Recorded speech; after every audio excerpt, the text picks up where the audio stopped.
You're likely to spot them only in the most remote of places, where the wind blows fiercest. Giant wind turbines. They're increasingly supplying more and more of our clean energy, and when they break down, they need to be fixed fast. It's a job only a few people are equipped to handle. Those who are afraid of heights need not apply. You're basically doing construction work on ropes. Most people think, God, you're insane, that that's totally dangerous. But actually, it's statistically safer than driving to work.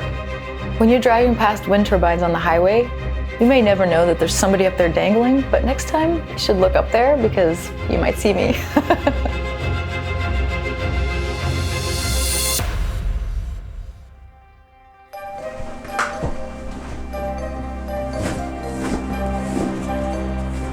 Jessica Kilroy is a rock climber, but she makes her living as a wind turbine technician, repairing damaged turbine blades on towers that are as tall as 350 feet. It's easy to do this job safely, you just have to do it carefully. I'm a rock climber, and it's obvious that when you're rock climbing all the time, you're not making any money. You end up living in your van and wondering how you're going to pay the bills. Rock climbing and blade repair require the same skills. Being able to have no fear of heights, be comfortable on ropes, as well as being able to figure out how to get yourself out of a weird situation.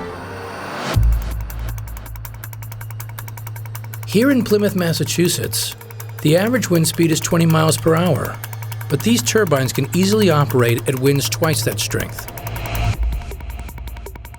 Since wind farms are built in remote areas, the turbine towers themselves are often the tallest structures for miles. This can make them perfect lightning rods. Towers have lightning protection systems that ground electricity, but sometimes lightning exits out of the blade, damaging its fiberglass exterior. Blades can also crack due to weather erosion from dust, rain, snow, and ice, exposing its wooden interior to corrosive moisture. If left unchecked, the blades will weaken and eventually break off the tower. That's the main problem, and we don't want blades just breaking off. That's usually why we repair them as soon as possible. Usually you see like a small dark spot, and that's where lightning has struck, and then you can grind into it and look further and see how deep it goes. We repair the fiberglass using sanders and grinders and crowbars or whatever you need to get the job done. It's really similar to surfboard repair, except there's 350 feet of nothingness beneath me. You're on the blade, and you straddle it, and the wind is bucking you around, and you're on a bull. I feel like I'm in the rodeo. I think it's easy for people to look at me and think, blonde chick, climber, life must come easy for her. But I've had to fight for this life.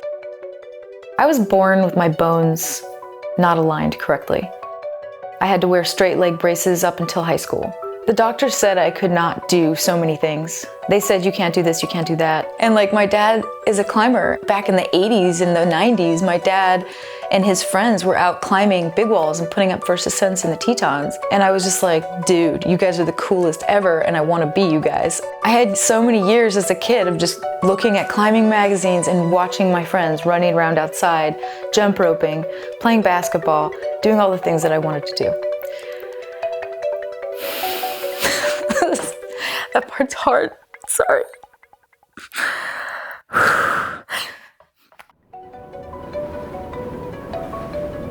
I decided I'm not going to let people's limits be my limits, and I decided to go so much further past what I even thought my own limits were.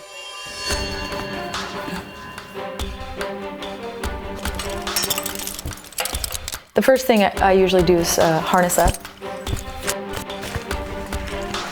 There's a ladder in the inside. It's 350 feet tall, and you just climb every rung of that ladder all the way up to the top. The view from the top is expansive and just awesome. You're the tallest thing around. You can get butterflies in your stomach a little bit. There is outside risk with this job.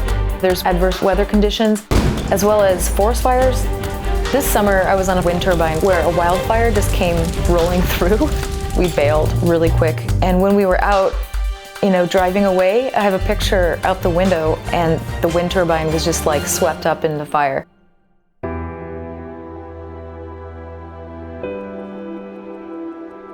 I I feel blessed to be able to be in some of the most beautiful places in the world, except I get to help the environment. I get to feel like I'm actually contributing to the green energy movement. There are over 4,400 wind turbine technicians in the United States, with jobs expected to double in the next 10 years.